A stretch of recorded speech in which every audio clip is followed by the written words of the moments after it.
Time राष्ट्रपति के पास गया तो कम से कम कांग्रेस पार्टी के किसी भी सांसद को या देश के किसी भी व्यक्ति को प्रधानमंत्री जी की इस तरह से फजीहत तो नहीं करनी चाहिए थी। क्या आप इससे सहमत हैं? दो बातें कहूंगा इस पे।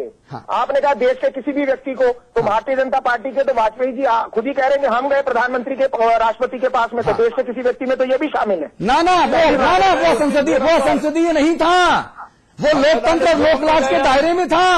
ये भी लेकिन और सुनिए, राहुल गांधी भाई दीक्षित जी आप तो बहुत पढ़े लिखे विद्वान व्यक्ति हैं। एक सरकारी ऑर्डिनेंस को जब राजनीति प्रसाद ने सदन में फाड़ा था, किस कदर हंगामा हुआ था। एक सरकारी दस्तावेज को राहुल गांधी एक सरकारी सांसद होने के नाते क्या फाड़ सकते हैं? नहीं फाड़ा उन्होंने। नहीं, उन्होंने कहा कि बकवास है, फाड़ कर फेंक देना चाहिए। ये कहने के बाद राहुल गांधी जो इस देश के करोड़ों लोगों के रोल मॉडल हैं, क्या उनके लिए ये भाषा अच्छी लगती है? एक बात पे तो मैं आपको धन्यवाद दूंगा कि आपने आज ये स्वीकार कर लिया अपने चैनल पे 20 करोड़ लोगों के आगे कि राहुल गांधी देश के करोड़ों लोगों के रोल मॉडल है। बिल्कुल है। दूसरी बात ये कहना चाहता हूं, इसमें मुझे कोई लाग लपेट, कोई गुरेज नहीं है, न कभी था। धन्यवाद इसके लिए। हाँ, राहुल गांधी देश की सबसे बड़ी पार्टी के सबसे बड़े नेता के तौर पर प्रमोट किए जा रहे हैं और वो उपाध्यक्ष है। ये देखिए, बस यहीं पर मेरा आपसे थोड़ा सा जो है ना, मेरा भाषा ये है कि वो देश की सबसे बड़ी पार्टी के सबसे बड़े नेता हैं। भाई साहब संजय गांधी के वक्त भी यही बातें होती थी जो बातें आज राहुल गांधी के वक्त हो रही हैं। अब क्यों गले मुर्दे खुलवा रहे हैं मुझसे? नहीं, आप कुछ भी कहिए, आप तो अभिव्यक्ति की स्वतंत्रता का अधिकार। ना दीक्षित जी ऐसा मत कीजिए। देखिए, मीठा पूरा गप कीजिएगा, कड़वा थूक के चले जाइएगा, ऐसा नहीं होगा भाई साहब। ऑन अ सीरियस नोट मैं ये कहना चाहता हूँ कि राहुल जी ने अपनी भावना की अभिव्यक्ति की थी। पहली बात, भावना की अभिव्यक्ति करने में आपसे आपका उनके चुने हुए शब्दों पर आपका अपना एक विचार हो सकता है, लेकिन कई बार किसी भाषा का इस्तेमाल इसलिए किया जाता है जो असंसदीय ना हो, जो कि नहीं थी राहुल जी की भाषा। वो इसलिए किया जाता है ताकि जो मन के कड़े विचार है वो सामने ढंग से प्रस्तुत किए जा सके। मैं सहमत हूं आपकी बात से। आप जो कह रहे हैं मैं सहमत हूं उससे पार्शियली, आंशिक तौर पर। जी। तो सुनिए दीक्षित जी, विरोध में मन के विचार विरोध में कहे गए, मैं उससे आंशिक तौर पर सहमत हूं, संबद्ध करता हूं आपको। लेकिन जब इंदिरा गांधी जी का कत्ल हुआ था तब राजीव गांधी जी ने एक बात कही थी मन के विचार के उद्गारों के फलस्वरूप कि जब बड़ा पेड़ गिरता है तो धमक होती है।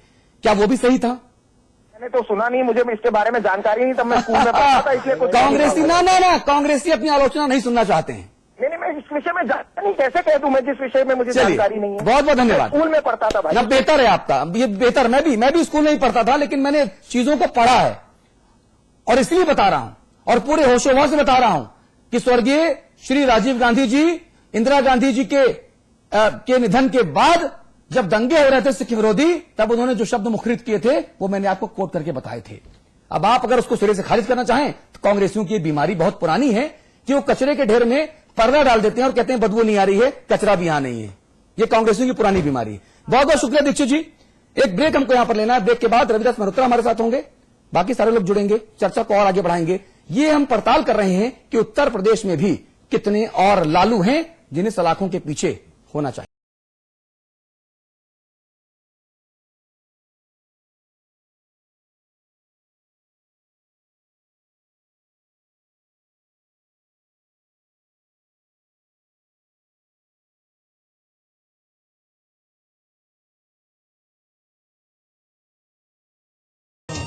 चारा के चक्कर में बेचारा बने लालू, तो उत्तर प्रदेश में है कितने लालू।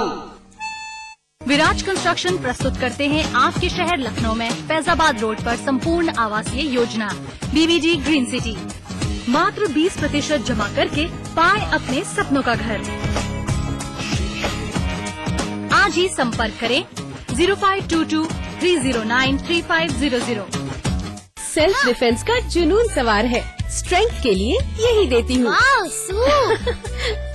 इस इंटेलिजेंट सुपरमैन को खीर बहुत पसंद है। हस्बैंड को ऑफिस में भी बिरयानी चाहिए।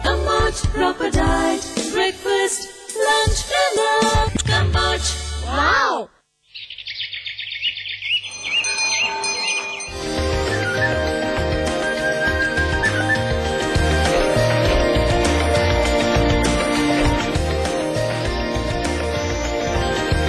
पेंटागन मॉल हरिद्वार उत्तराखंड का सबसे बड़ा मॉल और मल्टीप्लेक्स। निर्माता सुपरटेक। सेल्फ डिफेंस का जुनून सवार है। स्ट्रेंथ के लिए यही देती हूँ। इस इंटेलिजेंट सुपरमैन को खीर बहुत पसंद है। हस्बैंड को ऑफिस में भी बिरयानी चाहिए। Camboge proper diet, breakfast, lunch, dinner. Camboge. Wow. खोल दो इन खिड़कियों को, इन दरवाजों को, हाथों को फिर से हाथों में डालो। किसी को गुदगुदाओ, दोस्ती करो, मोहब्बत करो।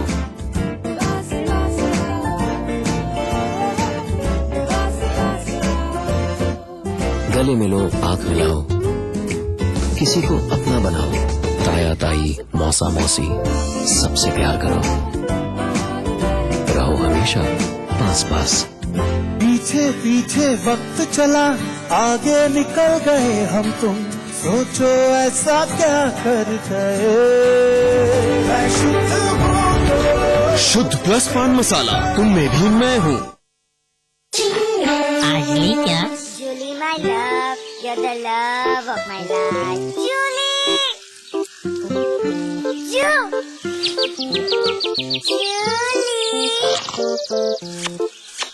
उंगली खुजली ने प्लान बनाया क्विकली और पाइप दबाया क्वाइटली।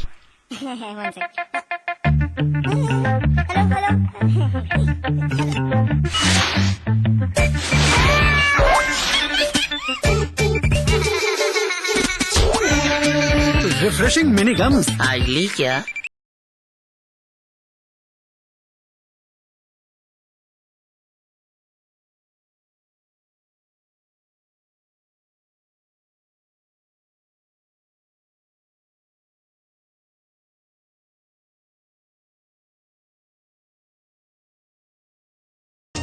चारा के चक्कर में बेचारा बने लालू, तो उत्तर प्रदेश में है कितने लालू।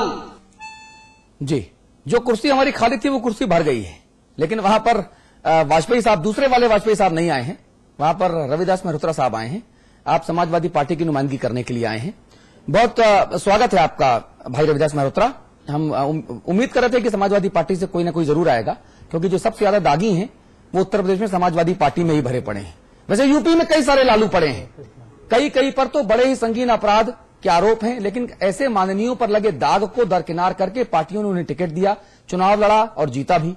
अदालतों में इनके खिलाफ गंभीर मुकदमे चल रहे हैं।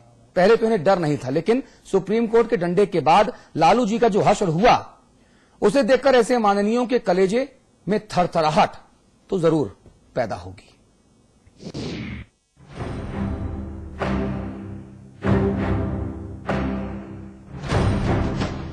यूपी में कितने लालू, ये एक बड़ा सवाल है। ये सवाल जितना बड़ा है, जवाब उतना ही आसान है। भले ही जवाब सुनकर मन खट्टा हो जाए, लेकिन सच तो कड़वा होता है ना। तो निगलते रहिए पानी की घूंट के साथ इस सच को, क्योंकि आपकी ही करनी से ये गुंडे मवाली अपराधी माननीय बन गए हैं। तो चलिए एक एक करके आपको उत्तर प्रदेश के लालुओं से मिलवाते हैं। उत्तर प्रदेश के दागियों में सबसे पहला नाम है मित्रसेन यादव का। ये माननीय बीकापुर से सपा के विधायक हैं, लेकिन जनता की भलाई करने में इतने ज्यादा मशगूल हो गए कि ये कब हत्या के 14 मामलों समेत 31 मुकदमे इन पर चढ़ गए, ये पता ही नहीं चला। कांग्रेस के राज्यसभा सांसद और पश्चिमी उत्तर प्रदेश के कद्दावर मुसलमान नेता रशीद मसूद MBBS सीटों के घोटालों में फंस गए। 22 साल पुराने घोटाले के चलते इस उम्र दराज नेता को CBI की विशेष कोर्ट ने दोषी करार दिया है। उत्तर प्रदेश के पूर्व माध्यमिक शिक्षा मंत्री रंगनाथ मिश्रा पर भी लेगफेड घोटाले में शामिल होने का आरोप लगा है। यूपी के ताकतवर नेता और मायावती की सरकार में मंत्री रहे बाबू सिंह कुशवाहा तो NRHM घोटाले में ऐसा फंसे कि जेल की चारदीवारी में बैठकर उस वक्त को कोसने में लगे हुए हैं जब रुपए की महक से मदहोश होकर घोटालों में हाथ काला करने में लग गए थे।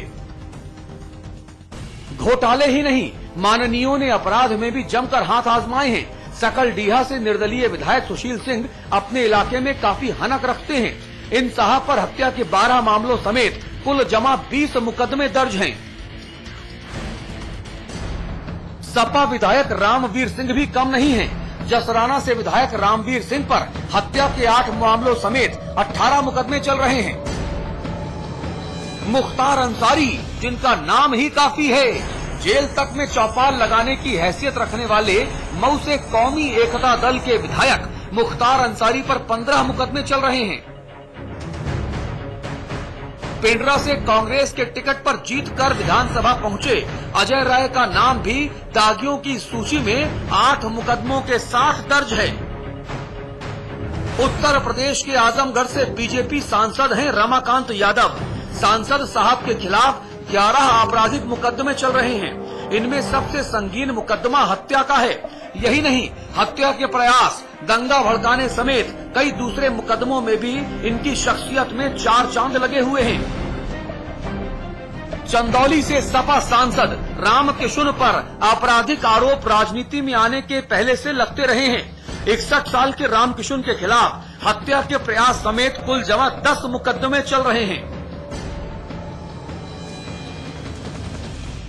कभी बुंदेलखंड में आतंक का पर्याय रहे कुख्यात डकैत शिव कुमार पटेल उर्फ ददुआ के सगे छोटे भाई मिर्जापुर से बाल कुमार पटेल भी समाजवादी पार्टी के सांसद हैं।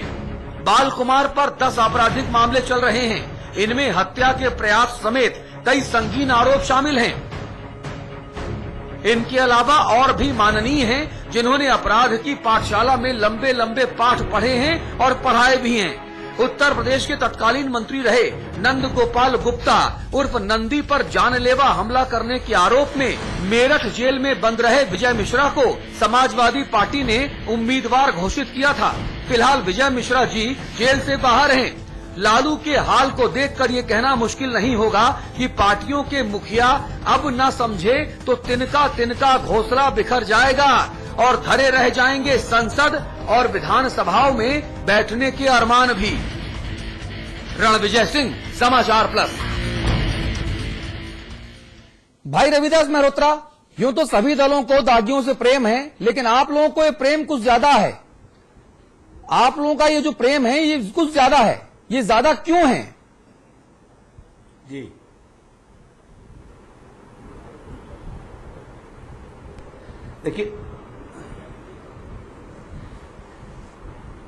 देखिए ऐसा है, जो ब्रेक से पहले एक बात आप कह रहे थे कि सन 84 में जो दंगे हुए थे जी, वो दिखाया गया टीवी के ऊपर और उसमें जब इंदिरा गांधी जी की शव रखा हुआ था। मैं समाजवादी पार्टी की बात कर रहा हूँ, वो बात हो चुकी है। चर्चा का वक्त कम है माननीय मल्होत्रा जी, आप बहुत देर से आए हैं। मैं केवल सपा की बात कर रहा हूँ। तमाम लोगों की मृत्यु हुई थी और उसके बाद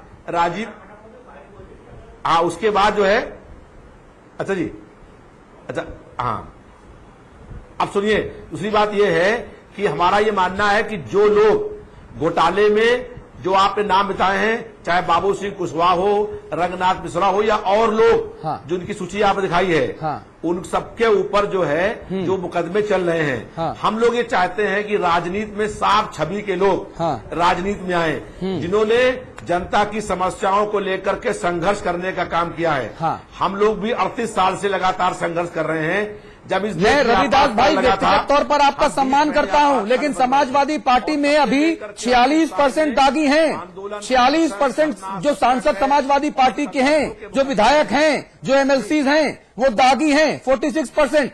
और जब अखिलेश जी का मंत्रिमंडल बना था, पहली बार जब शपथ ली थी, उसमें 11 दागी थे। रघुराज प्रताप सिंह उर्फ राजा भैया जो अब मंत्री नहीं है, अरविंद सिंह गोप, राजाराम पांडे, दुर्गा प्रसाद यादव, भगवत सिंह गंगवार, अरिदमन सिंह, रियाज अहमद, महबूब अली, ओम प्रकाश सिंह, शिवपाल सिंह, मनोज कुमार पारस जी, ये नगीने, ये नमूने क्यों?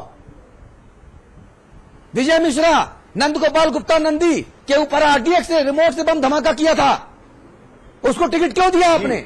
ये सवाल पूछूंगा कि नहीं पूछूंगा? देखिए, जब सुप्रीम कोर्ट में